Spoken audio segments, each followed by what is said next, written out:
Hey, it's been a while. So, today I'm going to talk about broke politics. Broke politics is any type of factor that will strip economically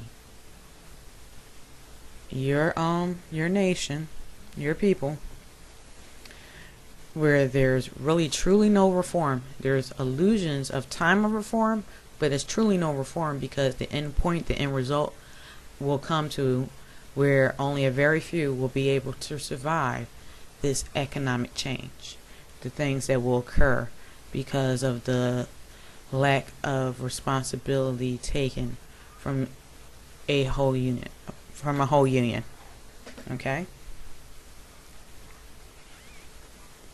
Now, one thing to start off with will be your local. Local politics consists of, you start off with basic, your block, where you at. Your block will have, a head. They call them a block captain. Block captain runs with the committee. The committee runs with your representatives and your district councils and all that. Legislative, all of them, they speak together. They go to meetings together. They hold town hall meetings where you get to come and voice yourself. They have offices where you can come to voice yourself. Now, how many people come to speak to our representatives in our political faction, the ones who speak for us, the one who advocates our needs? Maybe 10% of the population actually do even know who are the ones who advocates their needs. So this ignorance of not knowing who's actually the mouthpiece of you is one start on how broke politics start. Lack of education always starts anything, period. Alright? When it comes to chaos, the lack of wisdom.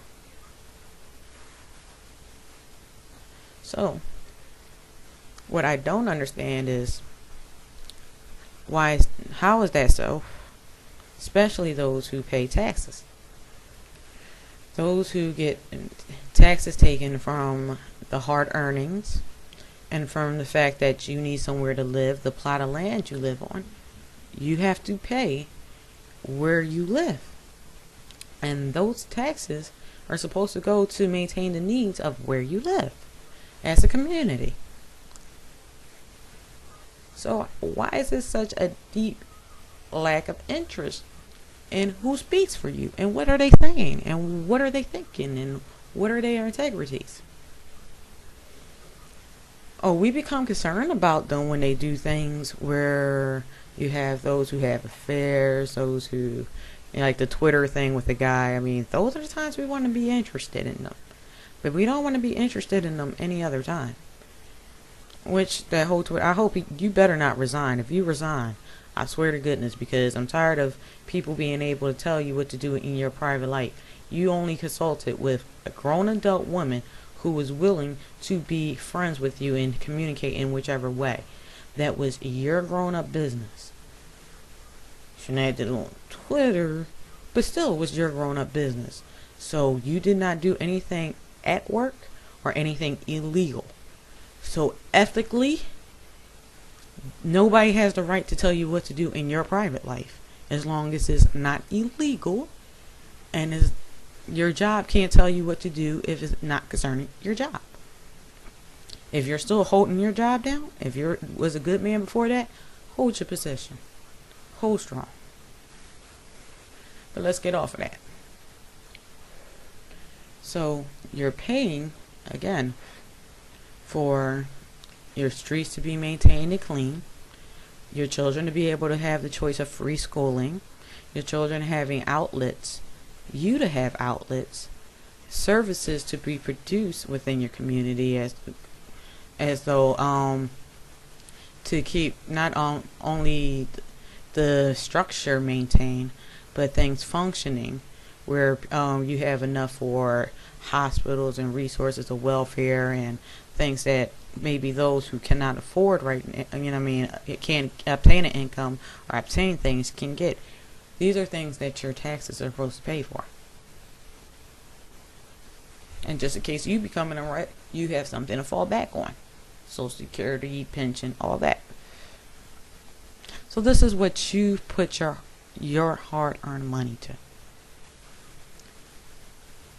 How is it that your hard-earned money can make somebody else have a bigger paycheck than you do, than the majority that's paying the taxes? Majority of people don't even see $50,000 a year, but you have representatives who don't hold their word. Not talking about the ones that do, but the ones that don't hold their word, don't go out and do what they have to do to have a constructive society within their community, getting six-figure salaries, getting enough to say that I make more than even your freaking governor and mayor combined.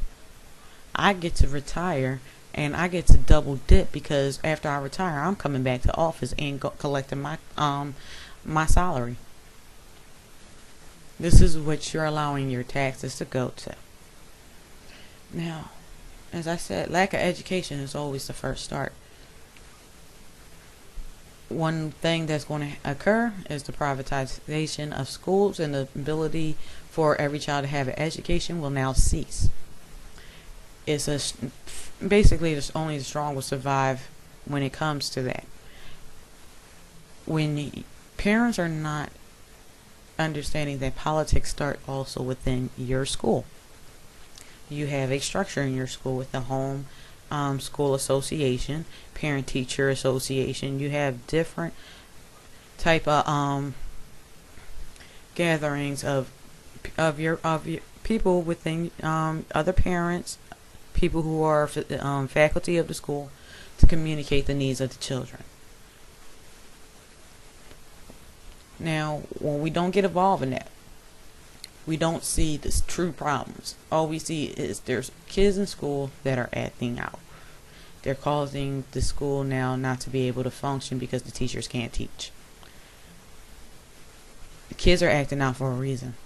We're not seeking these reasons. We're not starting to dwell into the home. What can we do to help these kids be more functionable? No, instead we want the easy way out.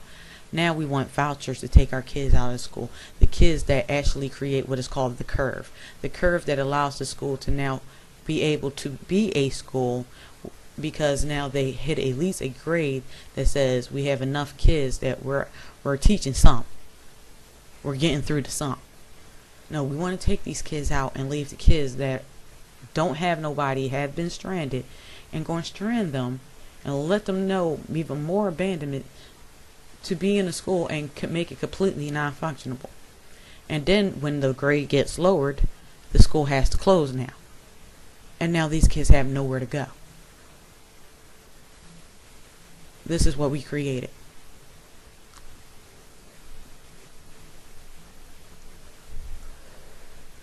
Now, another thing your tax dollars paid for was the things to encourage these kids that through their situations they can become better. High schools used to have plenty of trades to look upon, to say, okay, when I go to college, I actually think I'll continue with this, instead of just learning how to read and write. We barely even teach our kids how to write because everything is now computerized, where they're trying to think, should we teach penmanship? We have de-evolved to the point where we're not even going to know how to write no more. And that's a whole nother topic. But your children were supposed to be able to have these individual classes, these individual things to fall back on that will help them understand who they are. This type of education is something that becomes hands-on and so constructive that it makes you individualize who you want to be as you grow in your life. To take that away and only teach you basics is teaching you how to be a drone. You only have to know what you see.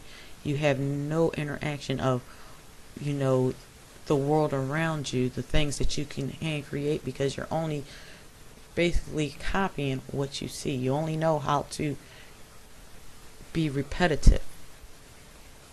It's, those classes take you out of being repetitive and teach you how to think for yourself. To learn mechanics, to learn engineering and sciences, to learn law.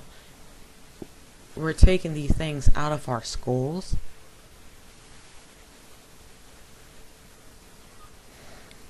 These things that your money was supposed to be paying for what? Where's your money going to? We're also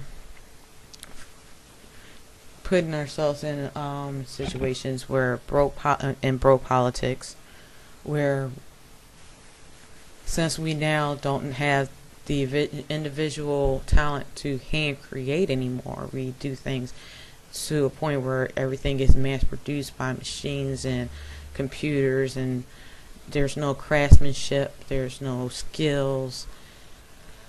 This takes away from what we used to have in industry. All up the East Coast was a beautiful industrial, it built the nation during the time Lincoln was here. So when we had the ability to have industry, that gave other countries the now rapport with us, where they started buying our products. We became an export, where now we had not only a type of monetary system that was being produced to cover our end, but we had the backings of what we hand created to say that monetary system was going to be safe. Because what if we can't produce enough money, we can produce in product. That's how it works. We mass produce the dollar bill more than we produce a product to back the dollar bill. The dollar bill has no value. We're not even top 5 on the list anymore, when we used to be at the top. Like, anybody will want a US current. So we have these things called bailouts, where they're not utilized to make any more industry. They're not utilized to do nothing but pay back debts in between each corporation. That was so freaking retarded. That was like the worst thing to do. And then you have so many, I want a piece of the pie. I want this broke money that all it's going to do is not going to help build my economy, because all this money is going to do is just pay back debt. Everybody wanted a handout. Nobody wanted to see the repercussions of this handout. Now, since we have this repercussions, we didn't even look at the little fine lines. Most of the fine lining on some of them bailouts is where some of them corporations had to give some of their stock in trade of a bailout. So that means your federal government owns stocks and bonds that nobody else would buy, because the price was so low, because you saw how they were selling during that time. They were trying to get rid of them because they were dropping like crazy. So they own the chair, they own the head, because they own most of the stocks. You're getting some over $7 billion worth. You're getting discounts and all types of odds and ends and perks for purchasing such a high amount. It's like doing a wholesale. So now you have your own federal government that owns your banking system and things in that manner. This is chaos. You don't own shit no more. You just put money into nothing. You don't own it. It's like paying rent. You keep on paying to live in somebody else's home. And then the rent increases, but you're still not obtaining your freedom to own. You're losing every bit of freedom you have by allowing these broke politics to exist. Another thing you're supposed to be paying for is the production of a society that has peace and unity. You're paying for the law enforcement, for the judges, for everything that has to do within your court system, and for your laws to continue to be productive for unification. everybody should agree on it. It shouldn't be because of a sporadic moment and one event should be the only reason. It should be something that is because it's unanimous. But we allowed ourselves to come to a point where, because now we became broke, we don't think with common sense. A lot of us, we're thinking with the moment, we're thinking with the here and now. This is put a majority in a bad position, because you have people who acted out, who never, you would have never thought act out, and committing crimes, what we call them, because these are acts against law and acts against our society, and is putting pressure amongst those who have to uphold the society. So now they have to initial the first step. We have to put our law enforcement out. We need enough law enforcement now to be able to completely enclose the situation. So when we hire these people, we're putting them out without knowing that these people have the lack of education of understanding that even though you put on a badge, you are still a citizen, and people will still view you as a citizen. You have to decide on what type of citizen you want to be viewed as.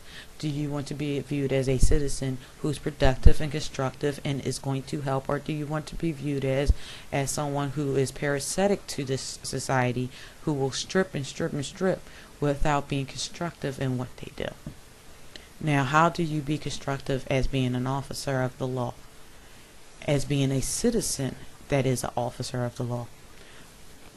To now come into the community and go outside yourself, not just doing the arrest, not just trying to find your case, but trying to find out why these cases exist. Why do these things, why is it that it's a certain population, maybe when you say like young males are common to do X, Y, and Z, why did that is, what is the start?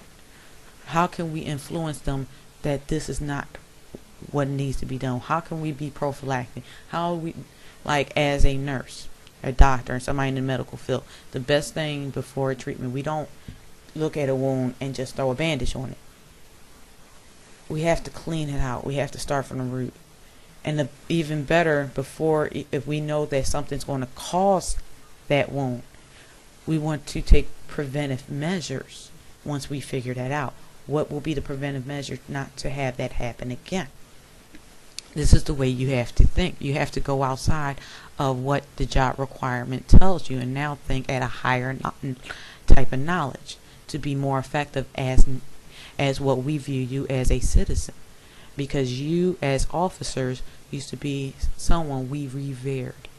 There should be no reason for the segregation that happened between the law and those who uphold the law and those who are in the communities.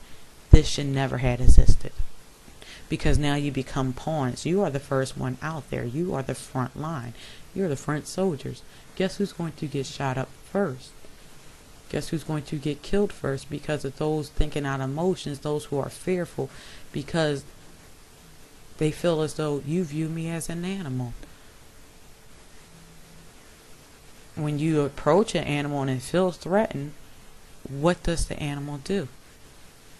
When you let the person acknowledge that you are a human being, you are making a wrong decision. We're trying to give you the opportunity to understand that before the moment gets heated. You have more opportunity. We forgot about not shooting to kill. We get officers that shoot people in the back.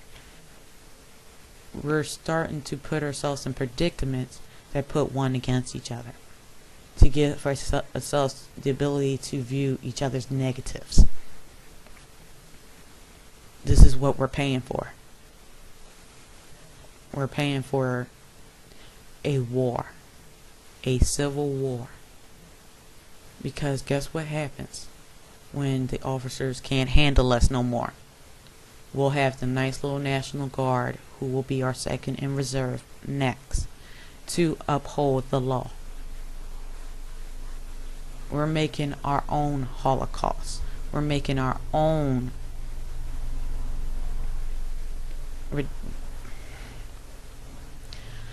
Okay, let me get off that, because It's just when you see what's going to happen, when you can actually visualize and have pictures of it, there's no way in the world that if it can't, it hurts what I see that we have caused and what will come. Another thing in bro politics would be lacking education and producing constructive energy. We need energy to survive in different forms, and one type of thing we use energy for is the ability to live within a shelter. Another thing is to get from place to place. But when we try to come together on energy, we have those who want to look at energy as a product for purposes of gaining more money. Okay, so when we depend on energy that is lacked in resource, it becomes a problem where supply and demand makes the prices raise. And when the prices raise, it makes only a certain population able to afford but so much, even though it's a well-needed, it's supposed to be a well-needed commodity. Then we don't even think of what will happen if we can't even utilize. We've done so much to take that it can't even be utilized no more. It's gone. Or what extreme measures did we take to get this resource? What will happen with the events of doing things like drilling into the earth and cracking open the crust and pulling away oil that is supposed to allow plates to slide nice and smoothly upon each other? We don't think of the consequences of what we're doing and trying to obtain our greed. We don't think of full circle. So now we have those who have found alternate ways that can be reproduced consistently that will be able to be given to the mass population, and it's a cheaper product. You might not be able to make the stream money printed up that you wanted to, but now you have a constructive society. Everybody functions. We have what's called a HHO generator already produced. It's not mass produced to the point where it's available for a lot of people, but they do have a couple companies online that have their own, and they have also instructions online for those who are very crafty to be able to learn how to make your own, and then very detailed in how why it does what it does. But I'm gonna explain to you what is HHO generator. Now, in chemistry and physics, you've learned about how molecules react and how energy does whatever it does. We know that HHO is water, H2O, 2 hydrogen attached to 1 oxygen molecule. These things are 2 gases come together and form a liquid. Now, when you heat water, it still stays as a compound, no matter what phase it's in. To separate the molecules, you need an electrical current. Now, we're going to use the human body, for example. The human body absorbs water to be able to carry and move it. It needs water for a reason. Now, once it's in your body, it electrifies the molecules of the water. It needs the oxygen to go one place, hydrogen to go to the other place. Okay. Now, in the human body, you need something to help the electrical current strengthen. Now, I'm going to break away and explain this after. I was watching Mythbusters, and they were trying to debunk the HHO generator. But when I was watching it, I'm sitting there and trying to understand, why are they putting the water in and forgetting that the electrical current needed to be stimulated. Just like in the human body, Electrical current needs to be stimulated. What do you do to add to your body that stimulates electrical current? You give it an electrolyte, which they failed to do. So when they did their version, they failed to produce enough current to separate the molecules and have enough hydrogen to go through the hosing. Now, in South Carolina, they have a whole police district that uses all their vehicles with HHO generators. The chief of their police district loved it so much he put one in his car. And there are other people that have their version in their cars. A man has even created his own blowtorch using nothing but the components of the electrical current separating the water in the tank. And guess what, Mythbusters? If it wasn't really possible, then you need to tell Japan that, because they talk about in 2012 they will start releasing their own HHO powered cars, and they have a whole fleet of them that they've been talking about have been very successful. So if it's not really possible, I think you need to let them know, even though they've been proven otherwise. Water, no gasoline. Imagine that. Imagine to be able to drive over 100 miles per gallon of water. That's amazing, isn't it? You can't even get you can hopefully in some cars get at least 25 miles per gallon of gasoline. Hydrogen becomes a straight gas. It doesn't need to have to worry about, being collected in or nothing. It runs straight through. It doesn't carbonize, so it's a clean burning fuel. Whereas gasoline mostly evaporates in your tank because it's a liquid. Before it gets pushed through the ejectors, you have a portion of that actually starting to evaporate. That's kind of messed up that that's what you're paying for. Broke politics. You have canola, a little plant like this that can produce a biodiesel fuel. You have McDonald's that uses their fried grease to power to get and to make their own biodiesel fuel and power their cars. All their trucks are run biodiesel fuel. And why isn't this utilized all over our country? Why aren't we making this a product that is owned by our country where we export this out? We don't think like that. We think very much so on greed in the here and now, and nothing for the future and nothing to look forward to. Another thing on broke politics is overpopulation. And as I said, it all starts from lack of wisdom. We had to be so controlled with our sexuality. We have to be told that the only thing our sexuality is for procreation in some beliefs. And even to the point where you should only have it for marriage. That's beautiful. It sounds all so nice. Wait till you're married. Truth be told, though, you're a sexual being. You get confronted with your sexuality more than you express. A lot of people are ashamed about their sexuality and hold things in because they're not able to express it. They're not able to, therefore, understand it because they have to hold it within. We never decided that it was good to teach that. You are a sexual being. You are created with loins with the same sexual attributes as even the beasts and the animals. It's actually no different.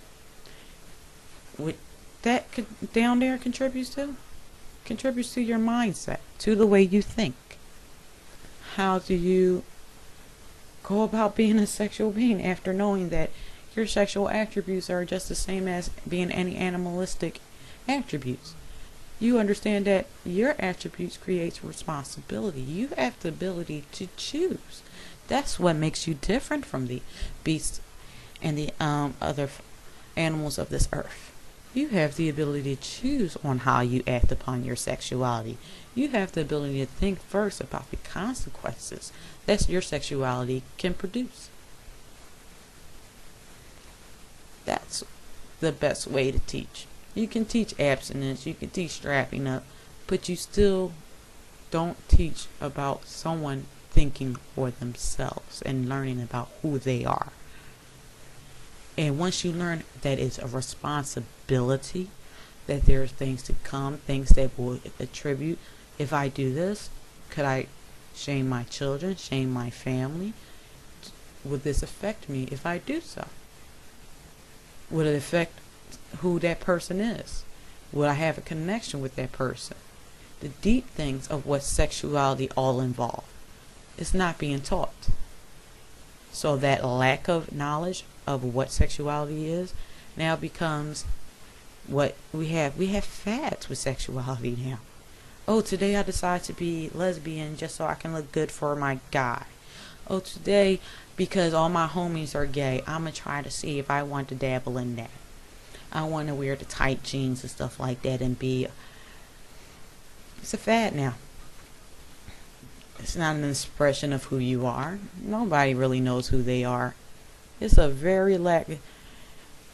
You can tell because it becomes a community. We're all friends, so now we're all that. We're trying this, that, and third. And nobody thought about what's going to occur by doing what they do. Not saying that what you're doing is wrong. Are you thinking out completely on what's beneficial for you by acting upon your sexuality? What can it hurt by acting upon your sexuality? By having sex with multiple different women, multiple different men. Having sex with men so close together that you can't even tell who the father of your child is. Having sex with so many women that you're basically making a tribe that you can't afford to take care of and can't be there for because you can't donate all that time to all these children spread out like this. The consequences of your actions from not thinking and just acting. These are the things that should have been taught, and it would have prevented overpopulation. It would have prevented a lot of confusion. A lot of this confusion was brought upon because we want to control somebody's thought and make them have to feel as though they need somebody else to tell them who they need to be. Last thing on pro politics I'm going to talk about is third parties. For some reason, every time a third party starts to speak out about rights on things they believe in, things that, I mean, we can talk about the move in Philadelphia. We can talk about Wounded Knee. We can talk about many other actions that happen where our own officials eradicated our citizens just because they do not believe that what is being done is in the correct manner, and they feel as though they need to start in a way that will obtain their nation in a way where they feel protected, safe, and their interests are all obtained. A third party always becomes a threat. You have to be either Democratic or Republican to have a say-so. I don't agree with everything of the Dems or the Republicans. Therefore, that's why I'm an independent individual with my own thoughts. I do not choose none of these parties. Some of them speak some good things, but not all of them have all my best interests. I don't agree with their spending habits. I don't agree with their ethics. I don't agree with their lack of involvement with the individuals of the communities they're supposed to be advocating for. They only speak for for what they consider a majority, which is actually a minority, because there are more of those who don't pay taxes. There are more of those individuals that are going through a severe dry spell right now that are not being spoken for. But they live within this nation, so they should be spoken for.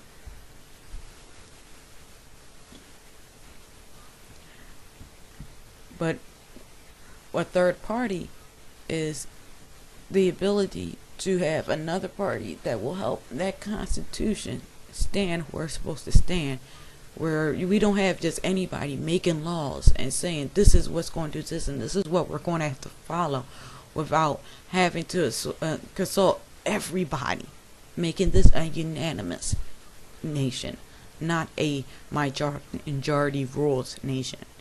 Everybody should have a say so. And that doesn't exist in this nation at all. That's why with the American dream it don't exist, because if you only have a certain percentage that has a voice, then you don't have a nation's dream. You don't have a whole nation with the ability to obtain the greater good, the greatness of themselves.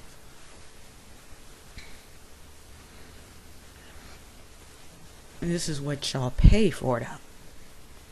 Y'all pay for people to make their own rules and tell you how to live. And you're living miserably. You have 98% unhappy. And nobody sees something wrong with this. Nobody stepping in and saying, yes, we decide that we're going to have a third party. We're going to get the Tea Party together with the rest of the citizens and those who understand we're not going to keep on spending money on your bullcrap. We're going to put the money to something useful. We're going to be able to pick and choose what is useful. And we're all going to agree what is useful. You have lost your right to speak. And you need to tell them that they don't have the right to speak. Because when they have been speaking for you, it has been nothing but turmoil since. So start picking up that budget. Start reviewing who's spending what, who's getting what, where it's going. This is your money. How are you letting them dictate your money and pocketing it the way they are? How do you got your own freaking governor taking a medical plan? Talking about a father is a father. A governor does not go and utilize resources that are barely scarce for the freaking citizens in the first place to go and do your fatherly duties.